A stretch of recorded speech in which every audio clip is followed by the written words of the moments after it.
take one more, and then we have take the family out. Jesse Jackson Jr., who has his own radio show. I represent KBLA today. Let me ask a question, Reverend Sharpton, Reverend Crump, and even the Congresswoman. Nolan Wells' body was found on federal territory, Horn Island, run by the National Park Service. Are you aware of any death investigation opened up by the National Park Service into his death on federal land? First question, actually two parts. There have been 7 arrests made for the swimming pool, also run by the National Park Service.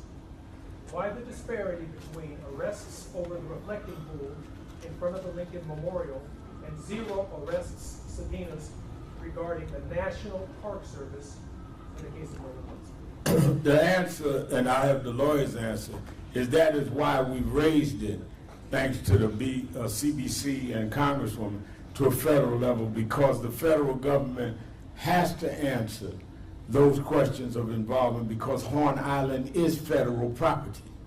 And while they can have a grand jury indict around the reflection pool, then announce they're pulling back the charges, now have with a new special grand jury. They done went to a pool twice and haven't come to Horn Island one time, and it was federal property. So I think that the contradiction there is why we keep raising the question. And also, too, as a matter of record, you know, being in Congress, there is federal oversight. And I sit on Judiciary Committee in Congress. We also have the Senate Judiciary Committee. And oftentimes there are a lot of these kinds of investigations that come before us because we have the authority for oversight. So since this is considered, at this point, would be considered something of national federal interest, that is the reason why we're asking for the accountability to make sure that this is not just swept under the rug. Thank you. And I'll say in conclusion, thank you to the media. Now more than ever, the 4th branch of government, we need you. NABJ, we need you now more than ever. We're talking about Nolan Wells, but remember, there were 2 other 18-year-old black teenagers who were unalived in highly questionable situations. Tyler Smith and David Irvin. And we need to be talking about these children. We got, you know, the young lady, Alyssa Hackett, who was, I mean, brutalized by a state trooper and who cursed her. I mean, she's a tiny black teenager.